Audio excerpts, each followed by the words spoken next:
for human trafficking. And it's not, that bucket is not their investment world. Yeah. Does that make sense? It almost feels icky to make money off of it from their perspective. Yes, and there's a really good way to come in to try to address that, because we have been criticized by some by people saying, wait, are you making money off of human trafficking? Are you making money off of survivors? And it dovetails into, that's actually a good dovetail into how do you make money countering human trafficking? It's really helpful to come in with the corollary of what you and your clients know about the cybersecurity industry and the physical security industry and the anti-fraud industry, all the anti-crime industries, if that makes sense. If you tally them all up, they're over $500 billion in revenue every year, from protecting our homes from being broken into, to the McAfee securities protecting our computers from being hacked into, to all the things that are happening around banking to keep fraud from happening. These are huge industries that have been built to stop crimes. And there's this glaringly absent, if you got a graph, like where's all the investment and where's all the revenue happening in anti-crime industries, there's this one glaring absence, essentially. It's the counter-trafficking industry and specifically this counter-human crimes element, where we believe that there is a massive opportunity for on the order of tens of billions, if not hundreds of billions, to be made. But the reason that nobody's spent into this is it sounds so complex. It's people have been this into a nonprofit fight. That makes sense. They haven't thought about it with the scale that there's 50 million people enmeshed in this. Estimates north of 1 million people are being sold via forced fraud or coercion inside the United States today. We can. I won't camp on that long, because it's very easy to take. It'd be easy for me to take you all too low right now, and you have to be careful with your clients to not take them too low. You want to just barely touch how terrible this is, if that makes sense, and then start climbing them into hope. But for a moment, the issue is really, really big. People are buying and selling humans on the order of just shy of $250 billion a year. It is one of the big global crimes, and it's the one without an industry around it. So the big case is that what we've seen on adoption curves of the industry of cybersecurity, that's about 220 to 300 billion, depending how you measure it, to anti-fraud industry, to the identity theft industry and the physical security industries, all tens to hundreds of billions industry that were at the beginning of an adoption curve on the human crime industry. And it's helpful that if you lead with the right corollaries, people are used to technology helping us stop crime in cybersecurity. They're used to us using technology to help us protect our homes and protect our computers and protect our bank accounts. Then it doesn't feel like this leap of like, wait, are you making money off of survivors? If that makes sense. Yeah. So we actually developed that almost to partially to address that question, but it also helps people say, well, that's a big industry. Hundreds of billions are going to be spent. If we are the fund that seeds a new industry, it'll probably be one of the most successful funds of the generation if you do it right. So I will share a slide briefly. Does that idea make sense of the corollary with? So just to be clear, though, telling the story correctly, when you say there's $250 billion of this industry trafficking, is that specifically related to trafficking, or is that just in like cyber issues and identity theft, et cetera, that has somehow, some way touches trafficking or I wish it were the latter. It's the former. So it's about 26 million people in our supply chains in forced labor, and then the rest are being sold for sex globally. We really bin the anti-trafficking industry into 3 verticals. One is we call it a safe internet for children. That today the FBI would say that the most dangerous place in America is for like a 10-year-old, is with their cell phone at night in the room. There's 500,000 to 1 million predators daily active going after our children online. So a safe internet for children is one vertical. The sex industry, and the portion of that is via forced fraud or coercion and children is trafficking. There's about 10 million people sold for sex voluntarily and involuntarily in the United States in any given year. 80 to 90% of it is voluntary. 10 to 20% of that is via force fraud or coercion, which is trafficking. And I know those are staggering numbers. But that's the middle one. And then the other is the labor trafficking element that the International Labor Organization and all the estimates would say there's about 26 million labor trafficking victims in our supply chains today. So say the internet and then true trafficking and Yeah. Sex trafficking. The word is sex trafficking. Sex trafficking. Yeah.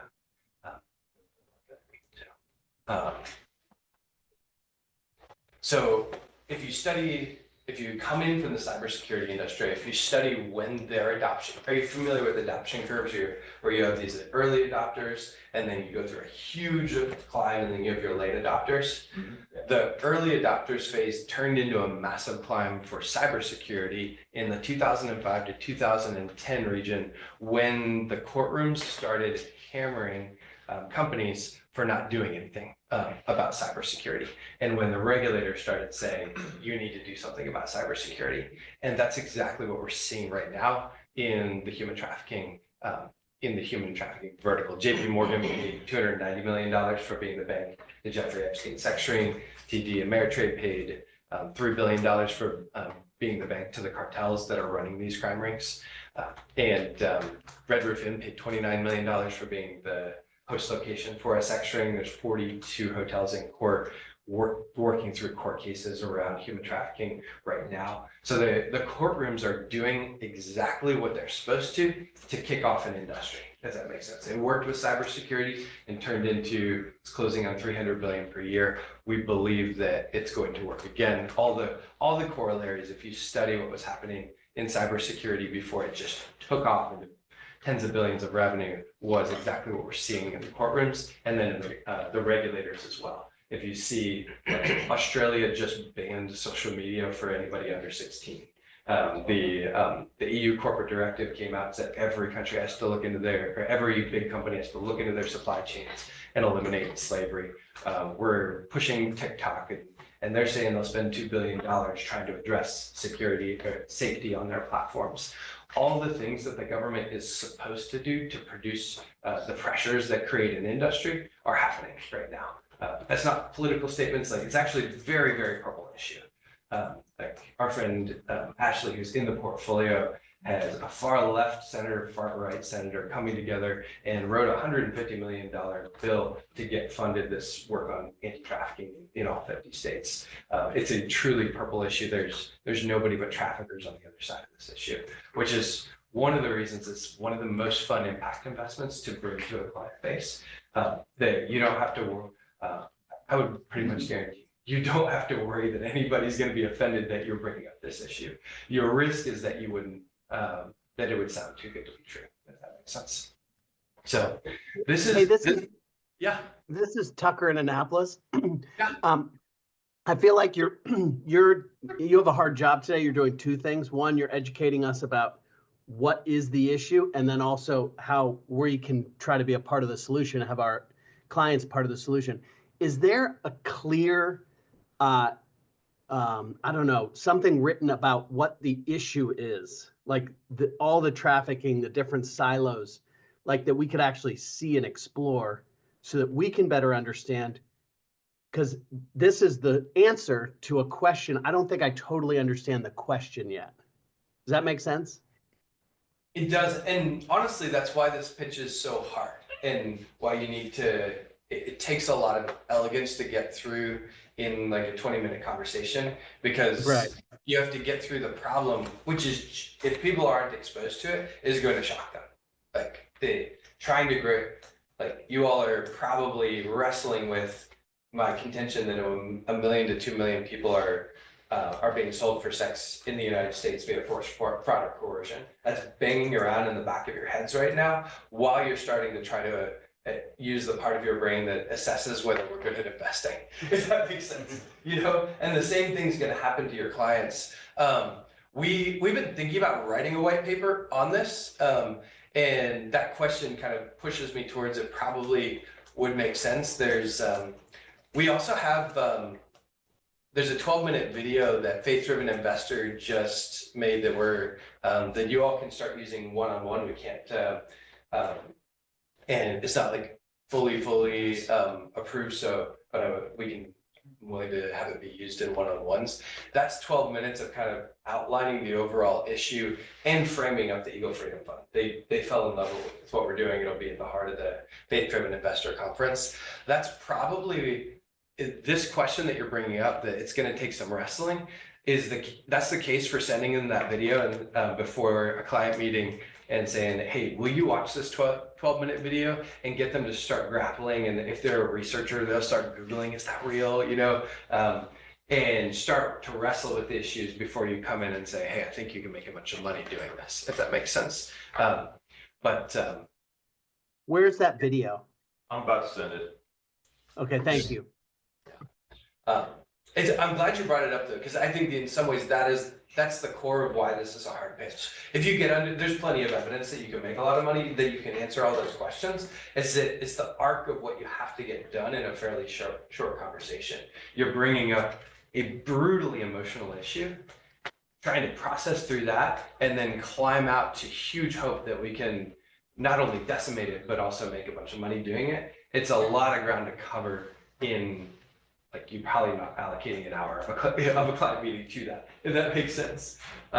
So it lends the case, honestly, to almost oversimplifying it, if that makes sense, to, hey, this is just a great example of impact investing. I'll send you a couple pieces on it, and we think we can make a bunch of money, which, if that makes sense. So was that Congress's comment to TikTok?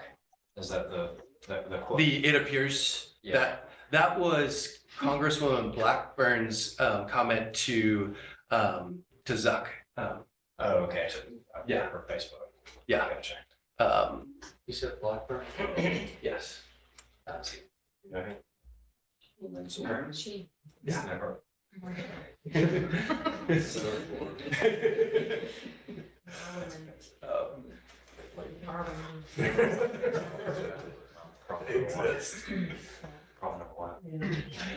Caleb.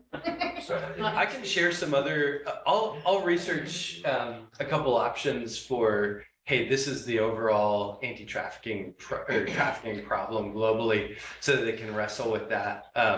Maybe if you had the 12-minute video and just here's a primer on the issue, to try to get as much momentum if they do read those or watch those before the meeting, so that you could just dive into, hey, we've got an investment opportunity here. Do you want to look at it?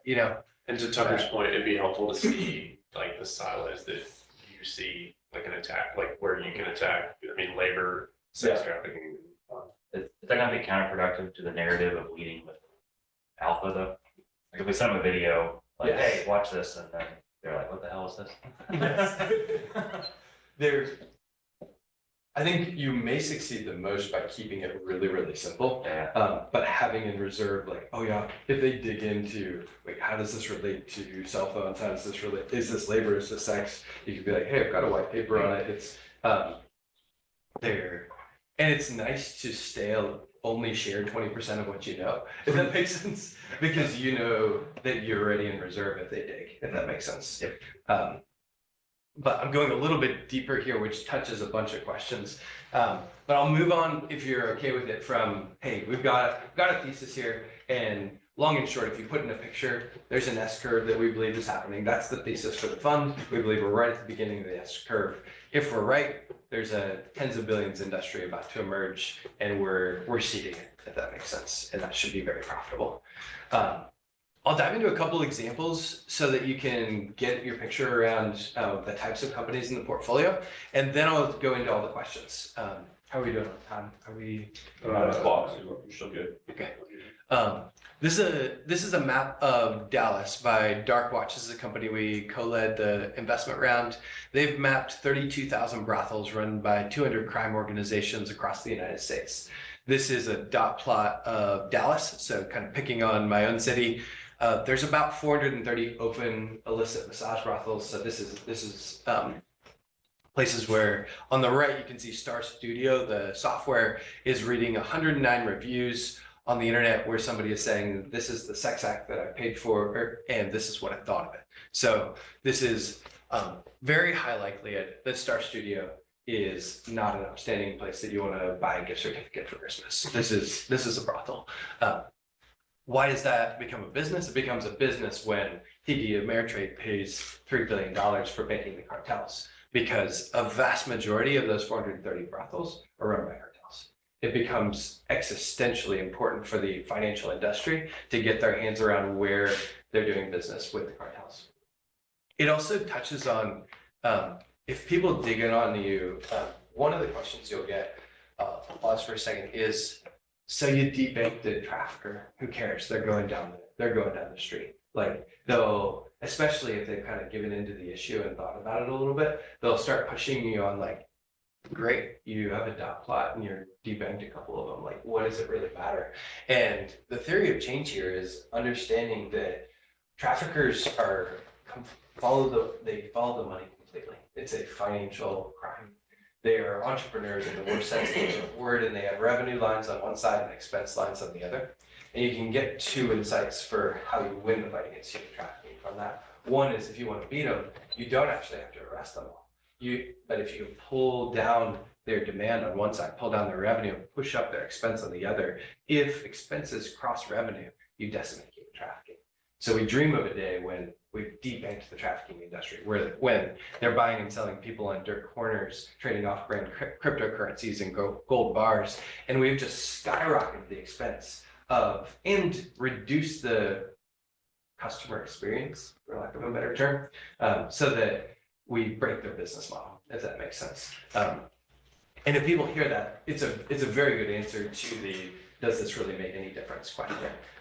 It also helps you understand, how is this such a big industry? Why do we think there's tens of billions that are going to be spent on it? It's because if $250 billion is your revenue line, a vast majority of your expense line, which is a big part of that business, is going into upstanding businesses. All the hotels where they're selling from, the banks where they're making money, the rideshare companies that are being used for in-calls, all the social media that's being used for advertising their product. And excuse me for calling precious human beings a product, but I'm trying to get you to think like a business, if that makes sense. But if you're going to sell a person 10 to 20 times a night, there's a lot of advertising it takes to produce that many sales.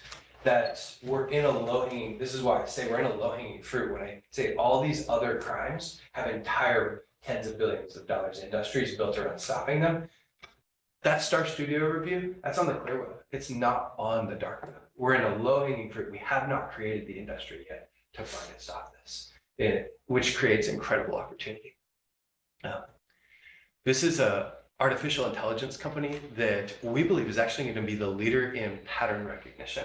So what they do is basically take there's a lot of image recognition out there, but it's based on hashing, which is basically marking an image. This mimics what the human eye does and is vastly more effective. We sat down with Google and with Apple. Apple said, if we had this, we would not have scrapped our self-driving car program. Like Apple truly, which was a $6 billion program. Like Apple truly did not have that. And we sat down with Google, they cannot touch what this can do. It's really interesting from an anti-trafficking perspective, because Tennessee police came to Deja Vu and said, we know these two girls have been trafficked. We know they're underage. We know they're for sale right now. We just can't find them. 22 minutes later, Deja Vu came back with the address and they were rescued within 3 hours. How did they do that? They did it by matching the bedspread and the curtain with scraping the internet for images that matched that and found a geolocation tag, and bing, they had them. This is when you realize that a vast majority of the sex trafficking industry is being advertised online. We can track the 10 million people. We know there's 10 million people being sold because they got advertised, and we can recognize their characteristics both visually and they say their names often in the advertisements. When you realize the scale with which it's being advertised, if you overlay this capability, you realize we might have a step change in the ability to stop human trafficking and making it very dangerous to advertise people online. We just turned up the gas to see if this would scale a few weeks back, and 39 traffickers went to jail in one night and 100 women were rescued. And Deja Vu is the company that has revenue potential even outside of human trafficking, right? Huge construction. Yes. Yeah. And do you, I mean, one, I think it's important for these guys to know that, because this is a company that could literally blow up, even outside of the industry. Do you think that's important for them to layer into the discussion of like, hey, as we're doing this, and here's the primary objective, but some of these companies have profitability even outside, or do you think that kind of pollutes the narrative when you're in a 20, 30-minute window? I would just keep it in reserve, like, because if you're that deep, you probably are rabbit trailing, if that makes sense. You could, I mean, the business plan is to become the open AI of pattern recognition. So the goal would be $10 billion exit, and we're coming in at 10 million. So this is true venture capital in every bit of sense of the word. If you take this technology, you can, for example, figure out where an aircraft is without GPS, because you know exactly what you're looking at. It's incredible technology. So people, I wrestle with. There's so many good things that I want to tell people about and put inside the portfolio. And but for these, like, as we were looking at it on our side, we're like, this company could, I mean, this could be a unicorn. Like, across. And so when you're just thinking about not being embarrassed about the returns or whatever, this is one of the drivers that could really move the needle. Yeah. It is probably the way I would frame it, rather than diving into a specific, like, hey, sometimes there's adjacencies, is that when you set out to solve a problem that's big, you end up working with the most talented technologists on the planet, and you solve a bunch of adjacent problems at the same time. And an example is AI that does pattern recognition. And so, yeah, I think you could use it to just help them see, like, you're touching the front edge of the moat. Like, if you've started 5 startups and everyone sold for $100 million, do you know how you motivate them to get involved in a new startup? You say, you can solve human trafficking. Like, we just had a guy sell a business for $200 million in cybersecurity. He just finishes his earnout. The only thing that can motivate him to come back into the market is he wants to solve this problem. So there is compelling advantage because what is the lifeblood of venture capital? How do you make crazy money in venture capital? You get into really, really interesting opportunities at the beginning. And if you can gravitate the most talented entrepreneurs on the planet to come towards your problem, it's just incredibly good business. I'm debating about whether you lead with that, if that makes sense, but it really is, if that makes sense. So, yeah. I'll give you one other example, and then we'll go into all the questions. This is a company called GameSafe. Remember, there's 500,000 to 1 million daily active predators. If you go into Roblox, you'll find rooms like Diddy's Kingdom and all these just like gross. It is not hard to set up a profile that looks like a 6-year-old girl and be pursued if you just go on these platforms. It is happening at a rampant pace. It's absolutely crazy. If you want your kid to be able to play Roblox, you need somebody looking over the shoulder all the time. Artificial intelligence can do that in a beautiful, beautiful way. GameSafe does exactly that. We just led their round. I think the press release goes out today on GameSafe that we're leading this round. And if you want a rabbit trail sometime, there's a really, really exciting opportunity to set up an actual operations center that starts to hunt the traffickers. Because when you get the most talented technologists in the world thinking about this problem, they start to go, I can plug SDKs into games. If we can get scale here, we'll convince EA Sports and Roblox and all these others to plug in SDKs, and we'll start getting geolocation tags and basically we can start geolocating where all these predators What's are. an SDK? An SDK is a plug into a game that is normally used to harvest your information and sell it. Usually SDKs are going in there to literally listen to your conversations. That's why if you talk about a red truck, you get advertised red trucks. It's the technology that we hate, if that makes sense, about how we're being watched. You can plug it in if your mission is to go find predators. They've built an industry around how to find us and figure out who we are, where we live, and what we do. We can bend it to literally find traffickers at scale. It's incredibly exciting to see that coming to life. It's also, we believe, an incredibly powerful business model because we only have to hit a certain degree of scale at direct to consumer. And Tim Tebow, our partner, is going to push to his millions of followers, and many of whom happen to be moms of boys, because his brand really resonates with moms that are trying to find people like, hey, my boy should be like that. And an important connection there too is that the SDK world is already adopted and used like across technology, right? Yeah, it's not a weird idea. Yeah, it sounds like, to some people that may sound like totally weird, like, wow, people are really tracking you like that. It's like, yeah, that's part of what you agree to when you download Facebook, right? So making that connection for people of like, we just need to shift this, not like add anything. And Roblox became very aware that they had a problem when, I don't know if you saw the headlines, a short seller bought massive shorts on Roblox and then published a story that there were hundreds of thousands of predators on Roblox, which happened to be true. I don't like that he did that. That's not how we're going to make money in anti-trafficking, if that makes sense. But it did. They lost $2 billion of market cap in 8 days. And it's because there's reality behind that post, if that makes sense. It was, if you're unscrupulous, that's a brilliant way to make money. We would rather make a much bigger bet that that Roblox is going to experience enough pain to buy a solution to that problem, essentially, and actually be part of creating a solution. Yeah. So let's get into the questions that come up. This is one of the first questions that will almost always come up is, what about the tension between profit and impact? Because if you get no's, I would say over half of the no's that you will get will be something to the effect of, I grow capital on one side and I give capital on the other. And inherent to that is an assumption, I believe, Lila, you verbalized this first. If they believed that they really could make a bunch of money, they wouldn't tell you that. That makes sense. You know, it would be an irrelevant comment if they didn't believe that there was an inherent tension between making money and making a profit, if that makes sense. So if you can address this question, you're discipling them in a really powerful way, which is also like teaching them what capitalism was really supposed to be. But it's juxtaposing donated impact. So we think of impact companies like the Tom's Company, which is a buy one, give one shoe company. We think, oh, that's like the quintessential impact company.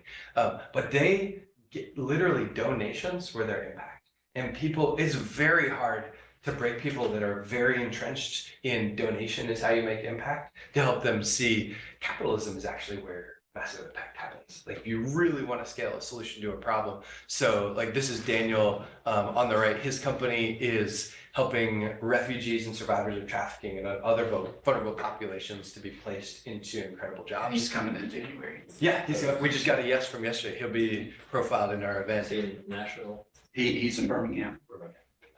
He makes millions of dollars a year placing vulnerable people into jobs. Literally, his revenue is directly correlated with helping a vulnerable person get a great job, and then once they get in that job, making more money. He has transformed so many people's lives. On it, we need to run another study, but the earliest data was showing 2.5 times lift in income when a refugee went from before they worked with Ding to after. So like 20 grand to 50 grand. That's life changing. Is that business model like the standard recruiting, like the recruiting plus training, if that makes sense? Okay. But he actually came to us and said, with a different business model, it gets into you can just look a little bit under the hood of how Eagle works. Came to us with, have you heard of Code Academy, which is teaching how to code? Said, hey, Code Academy is awesome. They just don't have live tutors. The problem is they have great training, but then there's a comma in one of your things that breaks it all, and you have no live tutors. So if I had Code Academy with live tutors, I would be able to charge hundreds of dollars a month and be the coolest thing. And we said, that's okay, but what if we flip the business model and the recruiters used to paying quarter to a third of first year salary to place the talent? We're talking 20, 30 grand in many cases. What if we flip the business model, train for free, take the recruiting fee, and now suddenly you unlock all the vulnerable populations in America and your channel partner to the talent becomes all the nonprofits. He executed that beautifully. And essentially, he becomes the best friend of, if you run a refugee organization, you're running thousands of people through a year, usually they're really good at loving them, kind of helping them through like the traumatic entry into the country. They're usually terrible at training them and getting them amazing jobs, if we're honest. Like that's just not their specialty. And because he changed his business model, he was able to flip it and say, I can become the best friend of the best nonprofits in the world. And literally, you start to, I love it, it starts to reimagine vulnerable populations as the treasure, if that makes sense, rather than the liability of society. We literally are short 500,000 manufacturing positions in America right now because we're onshoring at such a fast rate. He's pivoted towards that because AI is crushing our need for software coding, and we have a skyrocketing need for tech-enabled or technically trained manufacturing. This is capitalism working to solve a social problem. I'm deep diving a little bit so you can see it's a great example of direct impact. If you build a portfolio of 20 Vero skills and Dark Watches and Deja Vus, their revenue is directly and intimately tied with their ability to solve this social issue. If your client can catch that vision, that is the breathtaking penny drop. Like, why don't we do this with the whole portfolio? You know, if that makes sense. Like, it's so fun to have that direct. Then now you're rooting for your 20%, 25%, 30% rate of return because you want high returns, but you're also rooting for it because it's directly tied with going from hundreds of refugees and survivors per year to thousands of refugees and survivors per year whose lives are drastically improved. If you can build a portfolio, that was the core vision of why we built Eagle, is if we could build portfolios out of things like that, it would be just breathtaking. And it directly answers the number one reason people will say no. So it's worth kind of camping on, because you're asking them to think about why we make investments and like how we build. It has performed. So direct impact on our first fund is running at 21% per year. That'll climb a bit here in January once we release the new statements. We had a partial exit there and a markup. Fund 2's in the double digits at 11% and should climb when Immerse exits. Fund 3 is down right now, but we feel really bullish about where it'll land in the long term. We'll go into the arc of venture capital is down hard right now. As all. But it dovetails well into, I often actually lead with why venture capital, because I want people to be thinking, now we'll rewind to how do you open this conversation? If the client hasn't been in venture capital before, it actually makes sense to just share with them, why would we go into venture capital? And the reason for it in the short version is there are long time frames where it grows at great rates of return. Like this is a study showing 19% per year for venture capital, 24.5% for early stage where we play. And you can see the dot plot there's just no correlation in that particular dot plot. And it makes sense the earlier you go, like Vero skills ability to succeed and whether they scale has just nothing to do with interest rates, if we're honest. Like very, very tangential on the very, very far end. It is the holy grail of portfolio construction. This is why we got into venture capital in the first place, is we wanted non-correlated total returns. The downside to it is you lock up your money for longer, and I like kind of going through the pros and cons with them. The downside of it is locking up money for longer and needing to do deeper diligence, honestly, on advisors or on the managers, because our dispersions in venture capital it'll be like 30% differences between your second decile and your eighth decile, where if that was a public markets, it would be like a 3% difference or a 7% difference.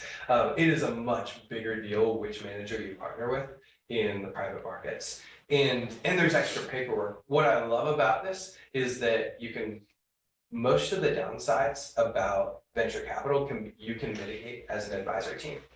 It's one of the ways to show if you get this right, you can really deepen your relationship with clients, because you can mitigate the liquidity risk by picking the right bucket.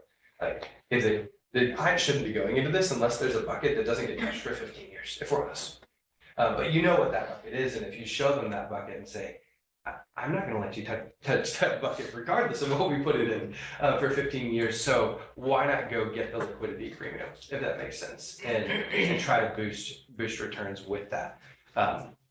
So I love actually entering the discussion about that so that they're thinking with this venture capital, total returns, non-correlation line of reasoning. If you want to, some people really like the rotate into venture capital play right now, where venture capital went from about 600 billion, 650 in its peak down to it's about 210 billion per year going into venture capital. And the graphing that we've done is that's roughly what has happened to share prices in early stage venture. They have crashed from peak to trough on the order of 60 to 70% drop. Meanwhile, the public markets are running fairly hot, kind of depending on how you measure, or fairly valued. So some, yeah. I was finish your sentence. Yeah. If you're preaching a narrative that things are running a little hot, this would fit well. If you're not, it would fit less well, if that makes sense. So Having been an advisor and worked with clients, a lot of the folks we work with are retirees. yes. What type of risk is there with when you say 15 years, that would scare the bejeebies out of a lot of people being Yeah. committed to something that long. So how would you respond to them? It depends on what you Pretend some of the money is like a legacy play, like this Yes. is for kids or whatever. I would go for two different things. One is handing great assets to your kids is one of the best ways you can help them succeed, if that makes sense, that they can't screw up. So if you think either if you think they're worried that their kids are going to screw it up, hand them illiquid assets that are going to perform their socks off regardless of what, then they can't stop it from performing, if that makes sense. The other would be in some cases this can be the connect if they're hunting for a relationship with 2 generations down. This is, if you want to get a 19-year-old excited about the investment portfolio, bring them an investment that focuses on combating human trafficking. So it'd be one of the two. Give them something they can't screw up because they literally legally can't screw it up, or go connect with them because this might be the best asset on the globe for connecting with a 19-year-old girl that is in college right now. So it'd be one of those two plays. So. It's also how hard is it to inherit it if pretend the beneficiary is not a accredited investor? Is there some sort of liquidation that's provided, or they just hold the asset until it? No, it's a secret way into accredited investor. The SEC is not going to hammer me for. There's literally, the SEC does not hit me for having somebody inherit this asset. So, and it's just a letter to change the title to the estate, or if it's in the trust, it doesn't even change. So Wes, what's written in the docs on the maturity of the fund? it's a 10-year fund with 2 one-year extensions. I'll show you a graph in a moment. I tell clients to expect a lumpy bell curve in the years 4 to 8.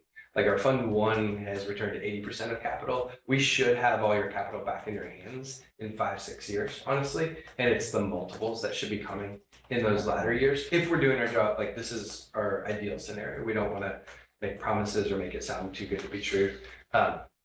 It's a dance of, it's very likely their capital's back in their hands in 5 years, but you also, the worst, you need to paint a little bit of pain into the liquidity pain so that you don't have risk that they're disappointed, essentially. So I would paint it as slightly more painful than you expect, even though it's likely all their capital's back in their hands in 5 years. And it's just multiples coming from there. But you said 80% of fund 1, so that's 7 years in right now. So. It didn't close until 2019. So, and we had most of that back 3 years in. And we should get like 2 or 3 times more back in their hands next year. So, And the reinvestment period, like beyond a certain period, if It's you like receive 18 money, you have to distribute. have to distribute. Yeah. Yeah, do you know what's that reinvestment period? I think it's 2 years. Okay. Yeah. Okay. It's really helpful to have a strategy for where this fits into a portfolio if you say, hey, Aru, whatever angle you come in from, like, hey, this is really exciting, artificial intelligence, or there's a new industry being created that we're excited about, or it's venture capital. being able to say, this is where I think you should pull it from is super important.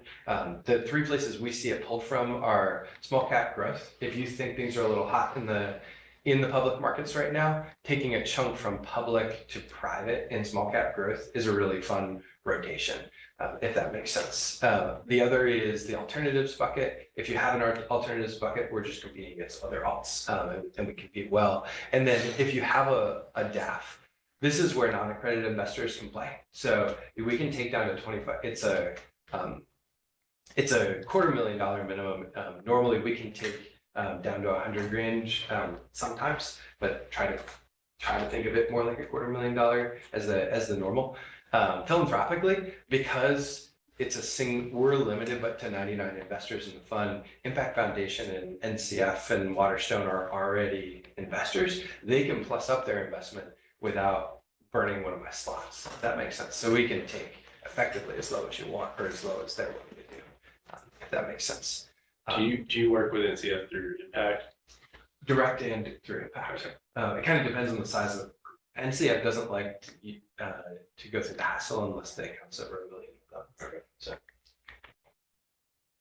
and then it's helpful to have a tax strategy. This tends to be average long-term capital gains. We have some short-term when we exercise warrants, and some QSBS, if you're familiar with it, is tax-free gains. Our goal is that we would have more QSBS than we had short-term, so that you experience slightly better than long-term capital gains. So fairly tax-efficient stance. And do you implement a Section 1202 strategy as you're starting to work with early stage startups? I mean, the key for us is just getting. We're always watching for that. There's a few ways that you break it, if that makes sense. Yeah. So we watch for it. Where it's more important to get into companies that are going to grow really fast than it is to execute your tax strategy, if that makes sense. But we're always watching for it. It's a fairly strong tax stance, so taxable is a great place to pull this from. IRA, the case for IRAs is that some people love to put the fastest growing asset into the Roth because they just want to grow the Roth like crazy. Or in some, do you all use traditional IRAs like DAFs sometimes? Like ultra high net worth clients sometimes think of a traditional IRA like they never paid tax in the first place. They won't pay tax when it's going out, and they think of it like a DAF. So if you're thinking of a traditional IRA like a DAF, it can work there as well. And then obviously out of a DAF fits as well. Any questions about it? The QCD idea, like the qualified shareable distribution from your IRA, is kind of the. When you say use the IRA like a DAF, is that what you're referring to? Yes, that's that's the, hey, do your giving out of if you have an RMD, do your giving out of the IRA sort of thing. So, yeah. Any questions on UBTI, QSBS, what we've seen in the past? We tend to report around the 1st of April, plus or minus a few days. We have extended once. So you want clients to expect, there's probably 1 or 2 times in the life of this fund where you'll get an estimate to file later. So if they have a very simple tax life, they are engaging a little more tax complexity to get a K1 and sometimes to get an estimate. So just good those are the types of things that if you talk about them at the beginning, you're really mitigating your risk. But if you forget to mention it and you just made their life more complicated, you withdrew a little bit. So. Can you talk about the minimum again? You said mostly 250, but what was the 100? 100. If you ask us, we're happy to do 100. That'll I think we'll have enough slots to do that going through Q1. So we call 100% of capital at commitment. That's part of that is we have like 60 million in deals ready to go, and we always have had a really robust pipeline. I also hated capital calls as an advisor, so it's just the complexity of it. And we lived I was an advisor doing a 0 interest rate environment, so there's a simplicity to. If your plan says put 100 grand to work this quarter and 100 grand to work in four quarters, just subscribe and put it to work exactly when it becomes available. Your total IRRs go up if you're in control, if that makes sense. And then we're working to create really nice 2-pagers that you can bring into your quarterly or whatever your cadence of client meetings is, where I just got the drafts on these beautiful dials that are just going through all of the different impact areas. Like we want to close down 10,000 brothels. We want to, because on the backside, here's where it totally flips. Now, once you convince them to invest, now hopefully we're executing on performance and you spend about 2 seconds saying, hey, we're up 5% this quarter. Now let me tell you how you're changing the world. So you flip to wanting to tell really, really excellent stories to help them experience the joy of what's happening in the portfolio. And we're working on what are the best formats, and right now working on a 2-pager that you can just kind of slide across the table and say, hey, check out these dials of how many rescues happened this year, and a profile of one of those companies to dive into, trying to equip you all to shift those conversations from chasing alpha to really fun, here's what happened in your portfolio, but it's got to go hand in hand. We've got to hit our performance numbers so that you have fun telling those stories. If that makes sense. This is going into when can I expect liquidity? So I've graphed here on the upper right when the distributions happened from Fund 1 and expecting a big one in 24. What I want them to picture is really the lumpiness and unpredictability of when the cash comes out. It might come out, like we might get a big distribution next year. We don't know. It's the unpredictability of it that you want them to think, like it might come out early, it might come out really late. Think total return is what you're trying to train their expectations, if that makes sense, with that image. And long and short, where I'll land it before going to other questions is, I think it's helpful to just be like, hey, this is what this asset is really great at doing, and this is what it's terrible at doing. If we do our job, we should hit a high. The designer went X and check. Yeah. Whoops. Sorry. High total rate of returns. We're great at not correlating with the market. And if we do our job, we'll have great impact stories. And there is, if you dig into the team, like we had done 100 investments before we started Eagle. We've done 42 together. We have Lyle augmenting the team. We have Tim Tebow augmenting from an impact perspective. We definitely pass the track record and team and systems in place to be able to be a good fiduciary of wealth. The cons are you're locking up capital for a long time. It's completely unpredictable when the cash is going to come out. More tax forms, and this is what I was talking about earlier of like helping people understand the pros and cons, and then elegantly be like, but I can help you. Like if you can show your value of like, I can help you with paperwork, I can help you with liquidity, I can help you with all those elements, so that they can really have more fun with their portfolio. The one I didn't put on the pros is as an advisor, like obviously I went from advisor and gravitated towards this because I thought this was the most fun thing in the financial world. But we've had multiple advisors coming up and just saying, hey, this adds so much meaning to the work that I'm doing because it is crucial. Like 80% of our clients come through advisors. And I think the reason for that is because of that, it sounds too good to be true element. If there's not advisors sitting there saying, we have actually done the diligence, we actually have looked at the track records, we've looked at all the work that Lyle and the team did to understand, is this real, and I've done the work to see if this fits your portfolio, then a lot of people are going to tell us we're amazing and watch for fun too, on freedom, if that makes sense. So your role is absolutely essential in this fun being able to work, if that makes sense, because very few people can do this without you.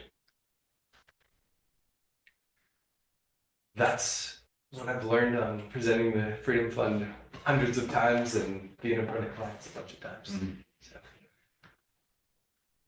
Thank you, Wes. Yeah, that was great. Just for the people in Alabama to know, one of the portfolio companies, Altus, Ashley Chapman up in Nashville, her company just signed a contract with the state of Alabama. Yes. So that's getting close to home. Wade is coming Yes. on the 14th, so the invitation has been finalized. You want to speak at all, just so these guys know that, you know, we partnered with you in a broader way with the investment network come alongside? Did you just give a thumbnail on that, just so they know that? Of the You know- structure of our partnership? Yeah, no, you know, with the investment network and the additional investment that we made, in there along with the other market participants, just, you know, just generally like the scope of that We're talking about project. Blue Trust and all that? Mhm. Yeah, so Blue Trust is finally getting active in private impact investing, and they partner with Vidant to create essentially the iCapital of private impact investing, and we're the lead venture capital of 11 tribes as well. Yeah, but I'm talking about the investment network. The thing. Oh, the anti-trafficking investment. Oh, sorry. You kept looking at me, I'm like, what? I must. So the are you all familiar with lens investing, like gender lens investing? And there's people that put overlays on their investments that are trying to get something done. If that makes sense. They're one of the most redemptive one in the market that we know of is the refugee lens for investing, and there's a refugee investment network that's been going for about 6 years and has succeeded. A friend of ours sat us down with the refugee investment network and said, you guys should work together to build an anti-trafficking lens for investing and an anti-trafficking investment network. And we actually have just launched a pilot on that. We drafted a lens for how you can look at the whole portfolio from an anti-trafficking perspective. And it included the things you might expect, like people that are hiring survivors and funds like ours. But the thing that got people really excited was we've been talking for years about ranking the entire S&P 500, or really the publicly traded universe, on exposure to those 26 million labor trafficking victims. And so we set up a pilot project of there's 407,000 slaves in the cobalt and tantalum mines of the DRC, the Democratic Republic of Congo. Mapping, one of our portfolio companies maps one of their big breakout projects was mapping thousands of slaves in Ecuador up that were working ultimately for the Lipton brand. This is like born in slavery, dying in slavery, convicted by the Ecuadorian government of slavery, and it's still in Lipton's brand. Lipton's supply chain. And so they're doing the same thing with these 407,000 slaves. Just kicked off last week. This project, Keelpoint was lead investor in that. It's a philanthropic collaboration between Blue Trust, Keelpoint, Guidestone, Eagle, Extract Capital, one of the big mining funds, who else? Access Ventures, IWP, kind of the faith-driven investing world has come together around this idea of we could rank the global publicly traded universe on these 26 million labor trafficking victims. The goal is to take that data on, okay, it's gonna translate into the exposures. As an example, like napkin math is that if you look at Tesla, a majority of these slaves are in the cobalt mines. And 68% of cobalt is ending up in the electronic vehicle industry, and 28% of that industry is Tesla. It will get much, much more detailed than that, but if that napkin math played out, it would be 53,000 slaves working for Tesla. We're not trying to pin that on them. We're trying to start an advocacy conversation that is very, very interesting, where we say, hey, if you're average, you would be exposed to 53,000 slaves. How much of a new Tesla are you spending on this human rights atrocity that you're built on? And trying to move the needle on advocacy to get them to not to divest from the DRC, but to come alongside the IJMs and the Hope for Justices of the world and say, hey, I'd love to use my capitalistic spending power to convince the DRC to start addressing those issues. So we're really excited about the opportunity that's a pilot project of let's map these 407,000 slaves. The benefits are portfolio company. We're trying to prove out that there may be kind of have you heard of Sustainalytics and some of the ESG companies that really are going by the wayside? We believe that we could create a company that actually had true trustable data that was what everybody hoped Sustainalytics would have been, if that makes sense. That could become very valuable if the market starts moving on what the exposures are to real human rights crimes, if that makes sense, rather than just analytics is junk, so. Yeah. But what's like, I understand the napkin conceptualization of why you'd want to do that, but so in your example with Tesla, like Tesla does that because that's the way they get cobalt that they need for their batteries, right? So then, but the person or the company you want to pursue at that point is the battery or semiconductor miners, I guess, right? Like you have to change the industry that has the problem, not the end result product that uses that industry that has the problem, right? So how do you like redistribute the correction to, like, we got to shift how this stuff is mined, not you should stop buying a Tesla, or is it both? We're trying to create market demand for ethically, like what we had in blood diamonds, for instance. Yeah. Trying to produce market demand for ethically sourced cobalt and tantalum. So like the London Metals Exchange, I call the largest metal laundering operation on the planet, because about a third of the cobalt in the world is tainted with blood. It moves into these exchanges and comes out clean. That's what we have to solve, if that makes sense. And as soon as we finish this, I'm going to get whoever has big tweeting power and try to get to Elon Musk and try to convince him to drop an RFP on the market to say he's only spending 1% of a new Tesla on this cobalt. I think it would be brilliant for like branch strategies for him to just drop an RFP on the market that he'll pay twice the London Metals Exchange rate if anybody can prove to him that they have ethically sourced cobalt. The market is used to paying 20% more for a pesticide-free banana. Why wouldn't the market be ready to pay 20% more for blood-free cobalt? Right, so it's shedding a light on the idea, and that will drive the change at the ground level. Yeah. Okay. It's again, we're always trying to figure out how do we get capitalism to solve the problem, if that makes sense. There's plenty of demand. Like people, I believe Tesla would be more than 1% more valuable if they were the definitive ethically sourced car, if that makes sense. Yeah. Can you share the number? This is an incredible presentation. Thank you. Can you share, at the beginning you said TD was paying a certain amount, JP Morgan was paying a certain amount. Can you go back and give us those numbers again? There are, I think, 3 different examples. Yeah, JP Morgan paid $290 million for being the bank to Jeffrey Epstein's sex ring. That was the first one. Thank you. TD Ameritrade recently paid, it was $3 billion specifically for money laundering for cartels. A huge business line for those cartels is trafficking in humans. And so we're actually actively working to get people to conflate cartels with trafficking, because that's a huge amount of their revenue is coming from buying and selling humans. There are multiple cartels netting 100 million a week right now in buying and selling humans. So we're trying to get people to conflate that. You won't go to that those articles and see this was human trafficking, $3 billion in human trafficking, but it was $3 billion in money laundering for those doing human trafficking. So if that makes sense. And then the third was Red Roof Inn was very directly, it was $29 million because there was trafficking happening and they didn't do anything to stop it. And I can't say which ones, but our portfolio companies helped bring them down.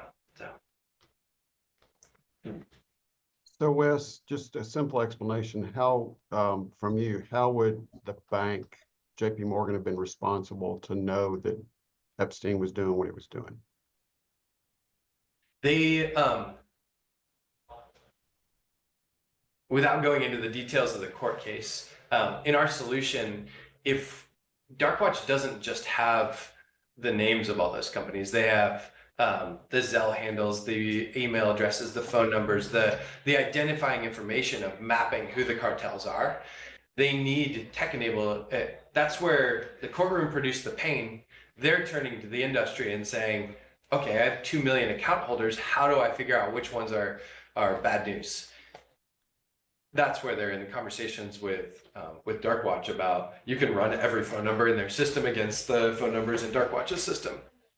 I mean, Wes, isn't it almost as simple as if the defense is, how could we have known? The court is now saying, like, there are tools in the market where you could know. I mean, more than that, and this is very relevant to Hotel Shield is we're standing up for the hotel industry. When in the cybersecurity industry, if there's a court case, what the whole court case is for a company is whether that company was complying with the industry standard best practices. So our companies are first defining industry standard best practices for stopping human trafficking and then fulfilling it, if that makes sense. And then ultimately where it gets really big money is when and I think it's very, very ripe, is for the insurance industry to pick this up. If you look at all the adjacencies, the insurance industry has picked up a bunch of risks that look identical to human trafficking and created products around them, if that makes sense. So when hotels, and we literally were with an insurance company yesterday, framing out how to do this out of Hotel Shield. If they can start to buy down their human trafficking risk, it's a risk transfer, but it's a risk transfer that comes with a punch list of all the things, like you're not going to insure that as the insurer. Like it'll ultimately be Lloyd's of London at first because it'll be this new product, but it's going to come with, we're defining industry standard best practices for how you mitigate human trafficking. So that becomes a great insurance play of like, oh, we are the definitive best at, we have defined the industry standard best practices, and you can do a risk transfer to us if you hit that punch list. That's when capitalism's cranking on this problem, if that makes sense. So to make sure I'm understanding, like an answer to Leroy's question, like the JP Morgan example, there's, maybe they didn't do their due diligence or whatever. There was no way for them to know what Jeffrey Epstein was doing, and the court case essentially said, like, find out, figure out a way to better know that. They actually have email trails of JP Morgan employees were also going to Epstein's Island. So that's why I was like, I won't dive into that case. Yeah. That makes sense. So it wasn't just make an example out of JP Morgan. They had evidence that it was JP Morgan people participating. They had emails that are just massively incriminating. Okay. That's That makes sense. That's what I need to know. I was like, are they making an example, or did somebody do something in addition to just being the bank? What we are seeing is just like an acceleration. Like this whole fall, it was like every week a new court case, whether it was P. Diddy or Abercrombie and Fitch or TD Ameritrade, or it's just been accelerating. We may be on the front end of these court cases. Honestly, we have 42 backlogged into the that have come up for the hospitality industry, and because they're not doing anything to stop it. They're doing a little bit of training, but they don't have tools to be able to, or those tools have not been scaled yet, if that makes sense. So, and every court case that settles or hits a big number is meaningfully accelerating everybody going, like we're hearing from a massive brand that's on the lower end. They're starting to have whispers of like, this could turn into chapter 11 bankruptcy for their brand. And it could become existential, like, does this brand survive or not? Because if they get into enough court cases, what the number just would hit them from a chapter 11 perspective is, or if they become the definitive brand where human trafficking is happening. So the courtrooms are doing their job. Good. Okay. One self-serving question. I know you're doing something in Huntsville. Do you have a group that you are planning to do something with in Nashville anytime, or do you have people living here that are skilled in this? We would love to do a Nashville event, and we've been talking about, we already have a conversation starting, even potentially adjacent to that event. So let's circle back with you on that. Yeah, I didn't necessarily want to be the lead dog on the sled. I was wondering if you already had some momentum in Nashville from somewhere. Ashley is there. Blue Trust has an office there. They're excited to help. There's a number of folks there. So. Okay, cool. Thanks. Yeah. Question about you have the Dark Watch, you have a map of Dallas. Yes. Is it possible, like if you did an event if you guys did an event somewhere, like we're in Annapolis, Maryland, is it possible to get a map that's local? Yes. Yeah, I can get you that map. Okay. Because I think that would it's easy to look at this and to go, well, Dallas is really screwed up. It's Bible Belt. They must really have they must be in a mess down there. But they're focused on SEC football. Anyway, up in Annapolis, we want people to know, hey, it's everywhere. This is not a Dallas problem. Yes, we can absolutely get you those. What you have to be careful with is like I did this in LA in Orange County a couple weeks ago. I showed them 1,800 brothels within a couple miles of where we were standing, and I had a distinct impression that the audience was in shock when I walked off the stage. So remember, it's very easy to get people to think this is a big issue, if that makes sense. So you risk going too low, and if you're going to spend 20 minutes on it, spending 17 on how awful this issue is, if that makes sense. But so yes, absolutely you can. It's just easy to rabbit trail. You could hear us at the beginning of the conversation. Everybody heard those numbers and kind of wanted to rabbit trail, if that makes sense. And your clients are going to be the same way. If you give them too much to bite on, you'll burn your 20-minute block that you meant to spend on this almost completely just kind of grappling with how massive it is. So that's the caution. But yes, we can absolutely get it to you. No, I appreciate your background as an advisor too. It's really helpful to hear from your point of view. Thank you.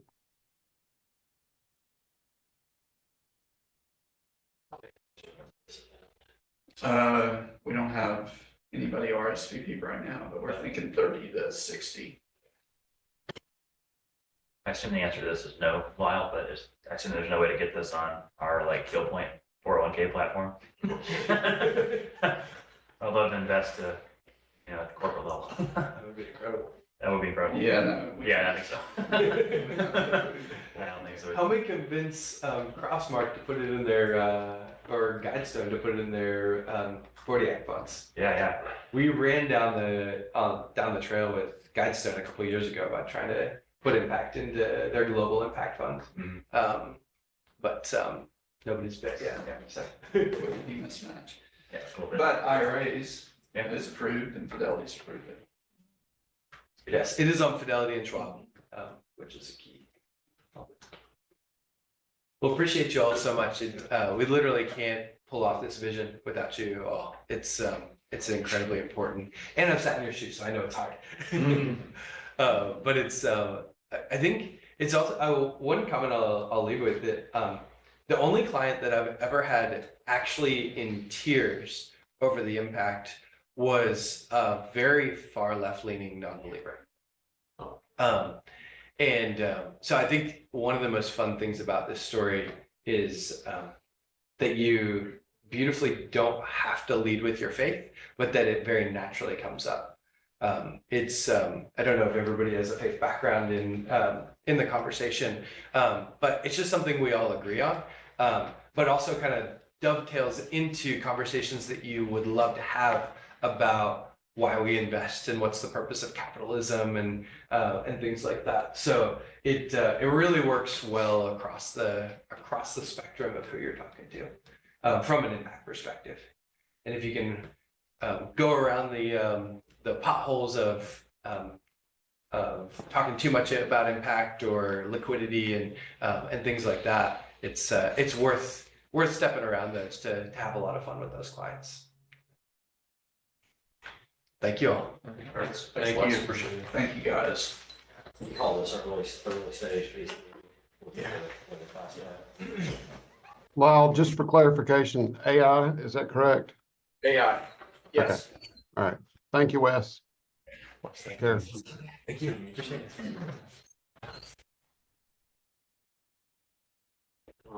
Did you say it was gonna have to do?